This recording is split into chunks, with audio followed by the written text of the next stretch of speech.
다 찾으신 줄 알고 한 절씩 교독으로 읽겠습니다.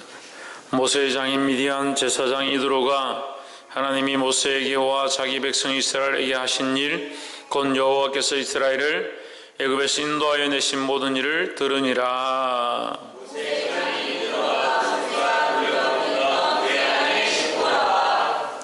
그의 두 아들을 데려왔으니 그 하나의 이름은 게르솜이라. 이는 모세가 이르기를 내가 이방에서 객이 되었다 하며,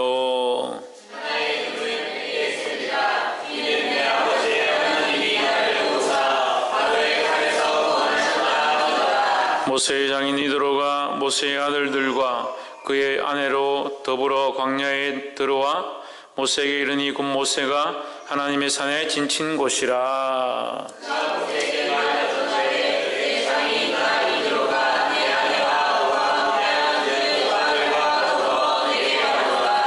모세가 나가서 그 장인을 맞아주라고 그에게 입맞추고 그들이 서로 문안하고 함께 장막에 들어가서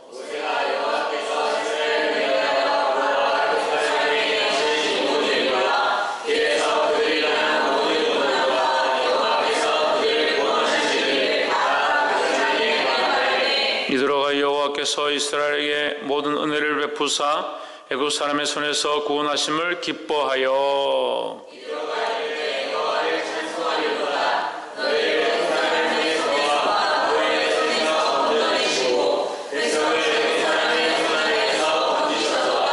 이제 내가 알았도다. 여호와는 모든 신보다 크심으로 이스라엘에게 교만히 행하는 그들을 이기셨도다 하고,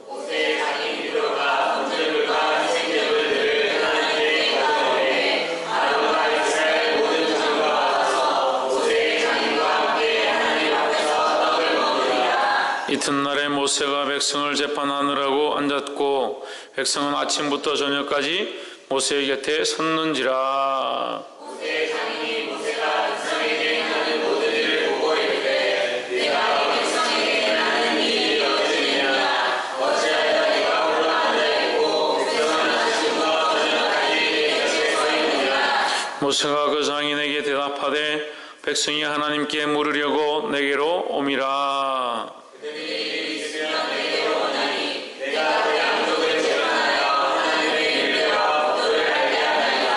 모세의 장인이 그에게 이르되 그대의 하는 것이 선하지 못하도다.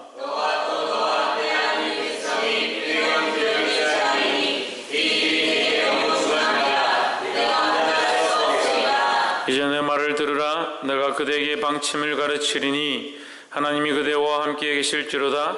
그대는 백성을 위하여 하나님 앞에 있어서 소송을 하나님께 베풀며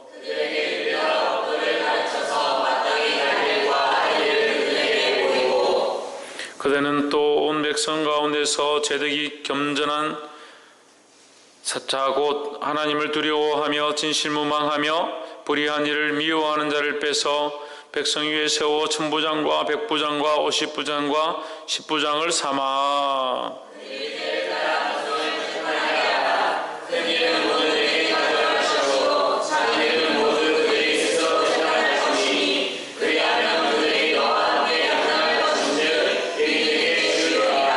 그대가 만일 이 일을 하고 하나님께서도 그에게 인가하시면 그대가 이 일을 감당하고 이 모든 백성도 자기 곳으로 평안히 가리라.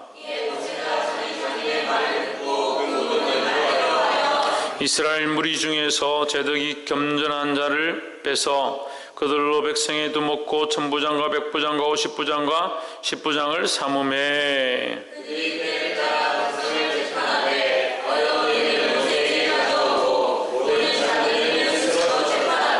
함께 읽읍시다. 모세가 그 장인을 보내니 그가 자기 고향으로 돌아가니라. 아멘. 할렐루야.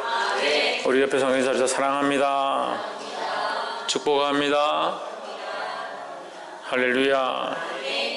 17장 말씀에서 우리가 함께 보았던 것은 여호와이시의 하나님은 승리가 되신다. 하나님께서는 승리가 되시기 때문에 우리가 그 하나님을 따라가면 우리 또한 뭐를 얻을 수 있다? 승리를 얻을 수 있다라는 거죠. 그래서 우리가 세상에서 승리를 한다 하더라도 하나님을 따라가지 않았다면 그것은 참된 승리가 되지 않는다는 거죠. 그래서 우리는 하나님을 따라가는 것이 참된 승리고, 하나님을 따라갈 때 세상에서 또 반대로 지일 수가 있고 세상에 손해를 볼 수 있습니다. 하지만 그것을 하나님 앞에서는 하나님이 인정하시느냐 안 하느냐, 하나님이 인정하시면 그것 또한 승리가 된다라는 거예요. 할렐루야. 그래서 우리의 기준과 방향이 하나님께로 맞춰지게 되기를 주의 이름으로 축원합니다. 17장과 18장을 이제 직분을 나누고 육군을 세우는 장으로 이렇게 많이 사용하고 많이 인용을 하는데, 17장에서도 모세가 산 위에 올라가서 산 꼭대기에서 백성들의 아말렉과 싸울 때에 그들을 위하여 중보하며 손을 들고 기도하는데, 양손을 들고 기도합니다. 그래서 손이 지쳐서 내려오면 이스라엘이 쉬고 들면은 이기는 그 상황에서 한쪽 팔은 아론이 붙잡고 한쪽 팔은 훌이 붙잡고, 그래서 서로 붙잡아서 이 전쟁을 승리할 수 있도록 돕습니다. 그래서 이것을 가지고 이제 모세가 또 모세를 돕는 자들 세워간다 이렇게 표현하고, 또 18장에서는 천부장과 백부장과 50부장과 10부장을 세움으로 말미암아 이제 그 이스라엘 나라 안에 조직을 세워가는, 그런 조직적으로 만들어가는 그런 모양들을 우리가 볼 수 있습니다. 행정적이고 체계적인 것들도 교회 안에 필요하다라는 거죠. 근데 이제 이 부분에 대해서 두 가지 해석이 있습니다. 한쪽은 그렇게 모세를 통해서 또 이 모세의 장인이 누구죠? 이드로를 통해서 모세가 이 얘기를 듣고 지혜롭게 그런 천부장과 백부장과 50부장과 10부장을 세우는 것이 지혜롭고 행정적으로나 여러 가지 체계적으로 잘 만들어서 분요하지 않고 좋게 한 것이다 라고 보는 사람이 있는 반면에, 또 다른 측면에서는 괜히 미디안 제사장의, 이드로가 미디안 제사장이니까 미디안 제사장 이방인의 사람의 말을 들음으로 인해서 하나님께 책망을 들었다 이렇게 말하는 사람도 있습니다. 그렇지만 성경을 좀 더 종합적으로 볼 때에는 전자가 맞다라고 보는 것이 옳습니다. 미디안 제사장이기 때문에, 미디안 제사장은 이제 이방신을 섬기는 자다 이렇게 해서 미디안 제사장이기 때문에 그의 말을 듣는 것이 옳지 않다라고 볼 수도 있지만, 전반적인 흐름을 봤을 때는 이것은 하나님 원하시는 계획 안에서 사용되었다라고 보는 것이 타당한 것 같습니다. 그래서 그 흐름 이제 측면에서 우리가 한번 본문을 함께 나누기를 소망합니다. 18장 1절에 모세의 장인 미디안 제사장 이드로가 하나님이 모세에게와 자기 백성 이스라엘이 하신 일, 곧 여호와께서 이스라엘 애굽에서 인도하여 내신 모든 일을 들으니라. 그 장인 이드로가, 모세의 장인 이드로가 그 모세의 아내 십보라와 그의 아들 두 명을 데리고 게르솜과 엘리에셀을 데리고 모세에게로 찾아옵니다. 광야에서 있을 때에 찾아옵니다. 그럼 광야에 이스라엘 백성이 있는 줄 안다는 거죠. 그 주위에 소문이 나서 알고 있다는 거죠. 그 250만이 되는 그 인구가 대이동을 하니까 모를 리가 없죠. 그렇지만 감히 다른 나라가 함부로 쳐들어오지 못했다. 왜? 하나님이 그렇게 하신 역사를 보았기 때문에 할 수가 없었다.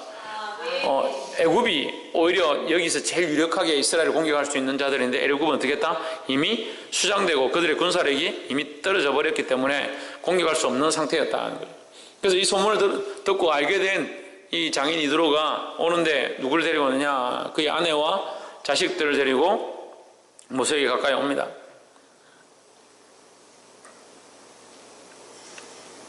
그래서 이 말씀을 좀 더 종합해서 보면 이렇게 볼 수 있어요. 모세의, 제가 몇 가지만 얘기를 하겠습니다. 모세의 아들은 3절에 그 두 아들 데렸으니 그 하나의 이름은 게르솜이다. 게르솜의 뜻이 뭐냐? 내가 이방에서 나그네가 되었다라는 거예요. 이방이라는, 여기서 이방이 나오죠? 이방은 뭡니까? 이스라엘 백성의 나라가 아니다. 내 동족이 아니다라는 거죠. 내 동족이 아닌 곳에서 내가 나그네가 되었다. 그래서 그 아들의 이름에 이미 그 민족에 대한 그 정신들이 있는 겁니다. 그리고 또 두 번째는 뭡니까? 4절에 하나의 이름은 엘리에셀이다. 엘리에셀, 여기 엘이 뭡니까? 하나님이죠. 그러니까 여기서 엘이라는 이 하나님이라는 것은 우리가 하나님이라고 표현하지만 유일하신 하나님이라는 거죠. 그래서 이 하나님은 그 미디안 제사장들이 섬기는 그런 하나님이 아니라 우리 여호와 하나님을 얘기하는 겁니다. 내 아버지의 하나님이 내 아버지의 내 부모의 하나님, 나를 태어나게 하신, 그러니까 모세에게 정확하게 들어있는 그 히브리 민족의 민족성이 그 안에 있고, 첫째 아들 이름을 통해서 볼 때 그가 히브리 민족임에 대한, 그 이스라엘 백성임에 대한 이 사고가 명확하고, 또 그 생각 속에 하나님을 향한 신앙이 분명하게 있다라는 거죠. 우리가 그 출애굽기 1장과 2장을 통해서 우리가 거기서 보았습니다. 모세가 양육되어질 때 이미 히브리 족속의 그 부모에게 친부모에게 데려가서 양육함을 받고 다시 돌아왔다. 또한 그에게 젖먹이로서 함께 있었다. 젖을 먹이기 위해서 함께 있었다. 이것을 통해서 모세가 민족성이 분명했고, 그것 때문에 이제 그 애굽인을 쳐 죽이는 그런 장면까지 나오죠. 그래서 이 믿음이 확고했고 민족성이 확고했다라는 것을 우리가 알 수 있습니다. 그러니까 그가 자식을 낳고 내 아버지의 하나님이 나를 도우사 바로의 칼에서 구원하셨다 함이더라. 그러니까 게르손과 엘레셀의 이름을 지을 때 이미 믿음으로 그 아이들의 이름을 지었다는 거죠. 그러면 자, 이 자식들의 이름을 지을 때 히브리 민족의 그 민족성을 또 그의 믿음을 이렇게 그 아이들의 이름 안에 포함시켜서 지었다는 것은 이미 모세가 그 가정 안에서 이드로의 장인과 그 7딸이 있는 그 집안에 들어가서 거하면서 그가 어떤 영향력들을, 믿음의 영향력들을 끼치고 있었다라고 볼 수가 있습니다. 또한 더더욱 어떤 장면이 있냐면, 모세가 하나님의 명령을 받아서 사명을 받고 나올 때에 그가 하나님의 명령에 순종하지 않고 정결케 하지 아니함으로 말미암아 하나님께서 그를 공격하시는 장면이 나오죠. 그를 죽이려 하실 때 십보라가 어떻게 합니까? 그 아들의 양피를 뺍니다. 기억하세요? 네. 그 양피를 베는 장면이 나오는데, 그럼 십보라가 이 양피를 베어야 정결함이 된다는 사실을 어떻게 알았겠냐는 거죠. 그것은 이미 모세와 함께 살면서 그 안에 여호와 신앙이 그 안에 있었다라는 것을 우리가 볼 수 있다는 거죠. 그래서 그 집안 안에 모세로 말미암은 그 하나님을 믿는 그 믿음의 신앙들이 그 가정에 흘러갔다라고 보는 것이 타당할 것입니다. 그리고 이 미디안 제사장 이드로가 이 하나님이 하신 일을 듣고 그에게로 가까이 왔습니다.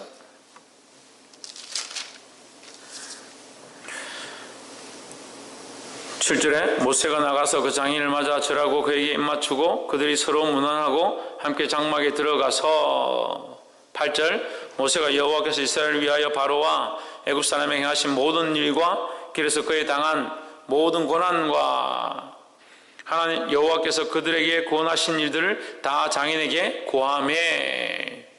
그래서 이 8절에서 모세가 그 장인에게 하나님 하신 일을 말할 때에 이 믿음의 고백들을 할 때에 하나도 거리낌 없이 담대하게 말할 수 있는 그런 관계였다라는 거죠. 그러니까 이 그 믿음의 흐름이 이미 일어나고 있었다. 그 가정이 일어나고 있었다고 보는 것이 타당하다. 또한 9절에 이드로가 여호와께서 이스라엘에게 모든 은혜를 베푸사 애굽 사람의 손에서 구원하심을 기뻐한다는 건 뭡니까? 믿고 있다는 거죠. 이 하나님을 믿고 있다라는 거죠. 10절 가로되 여호와를 찬송하리로다. 너희를 애굽 사람의 손에서와 바로의 손에서 건져내시고 백성을 애굽 사람의 손 밑에서 건지셨도다. 이 누구를 찬송하고 있습니까? 하나님을 그의 입으로 하나님을 찬송하였다라는 거죠. 11절 이제 내가 알았도다. 여호와는 그 모든 신보다 크심으로 이스라엘에게 교만히 행하는 그들을 이기셨도다 하고, 이 신앙의 고백입니다. 이드로가 이 신앙의 고백들을 하고 있는 거죠. 11절에 이제 내가 12절 모세의 장인 이드로가 번제물과 희생을 하나님께 가져오매 아론과 이스라엘 모든 장로가 와서 모세의 장인과 함께 하나님 앞에서 떡을 먹으니라 했습니다. 그 이드로가 번제물과 희생 제물을 들고 왔는데 이것이 하나님 앞에 거룩하지 못하면 그들이 하나님 앞에서 먹을 수가 없죠. 아니면 장막에서 자기들끼리 모여서 먹든지 해야 되는데 12절에 표현하기를 누구 앞에서? 하나님 앞에서 먹고 있다는 거예요. 유엘이 어디서 먹고 있다고?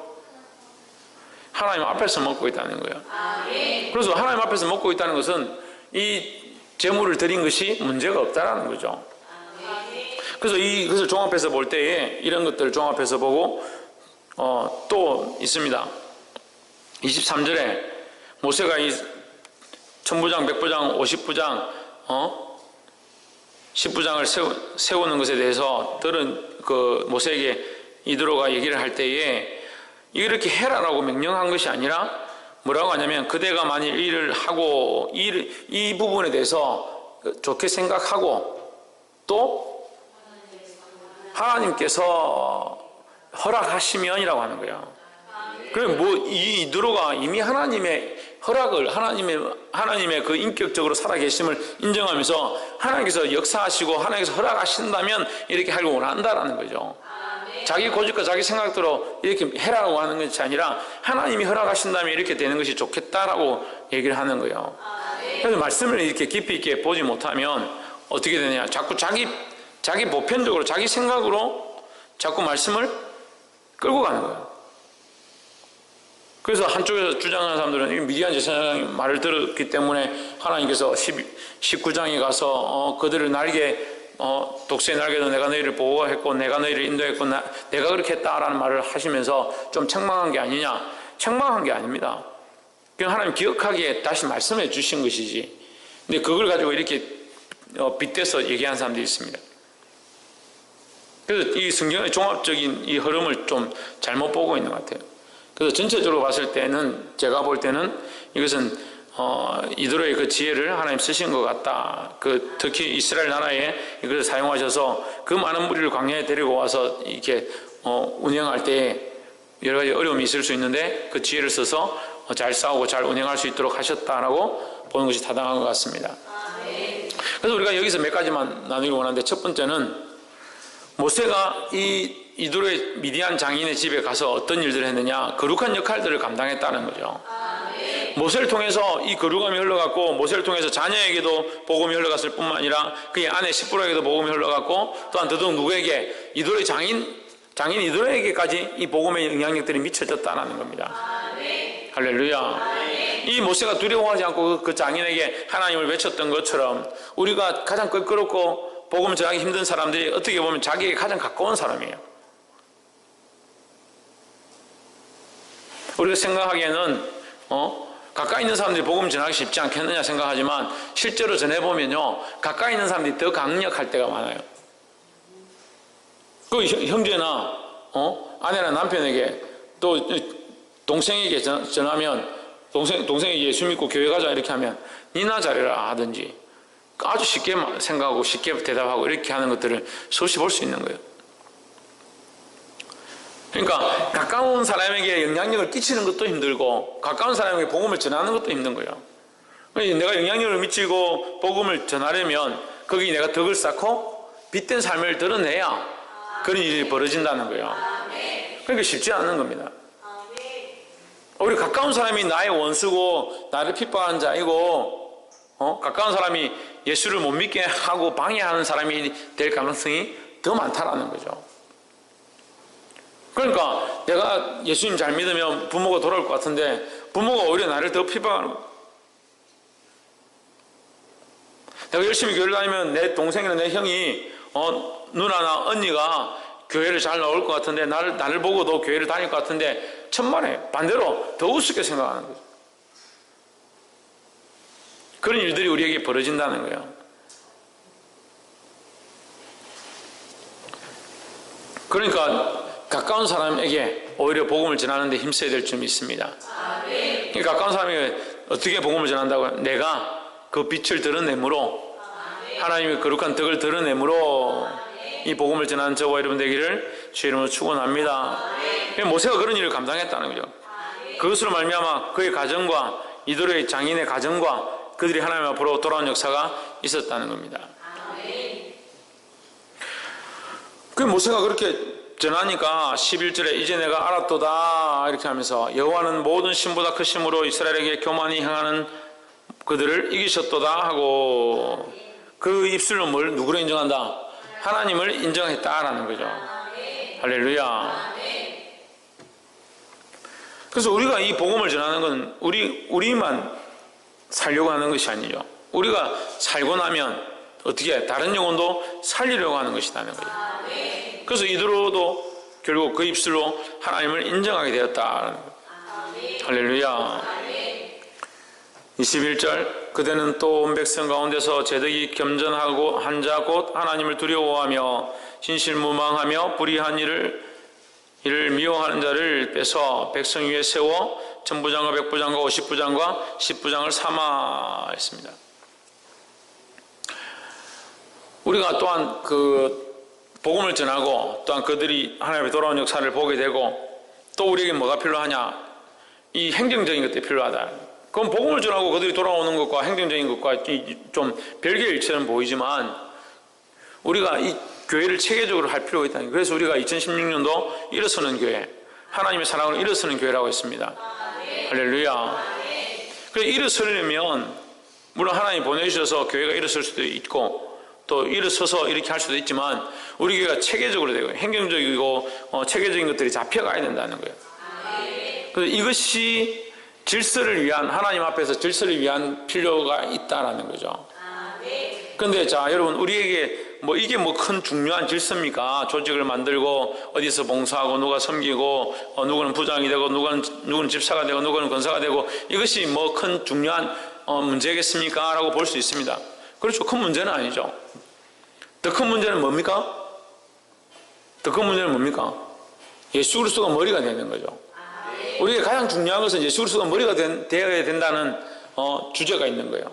예수 그리스도가 머리가 되고 나서 그럼 예수 그리스도가 머리로 됐으니까 우리 각자가 예수 그리스도를 머리로 하고 나아갑시다.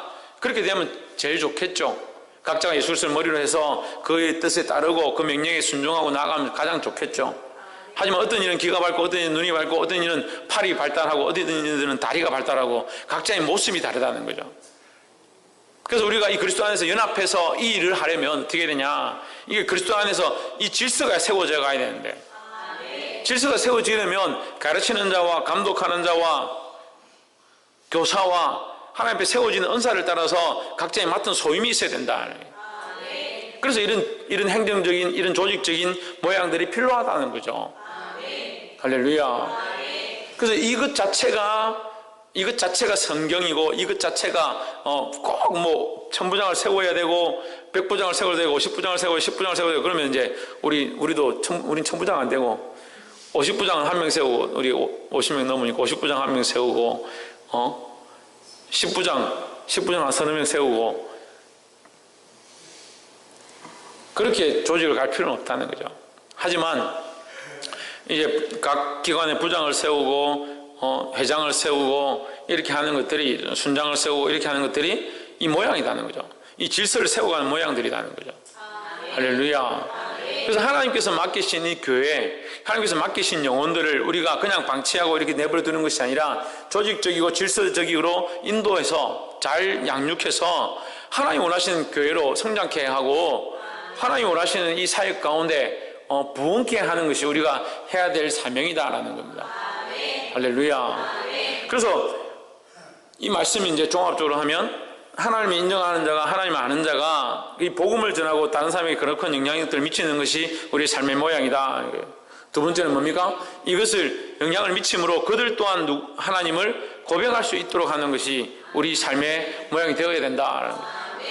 더더욱 나아가서 우리가 이 복음을 전하고 그들이 돌아온다 하더라도 복음을 전해야지 돌아오게 해야지 그렇게 하고 멈춰있는 경우가 수당하게 많습니다.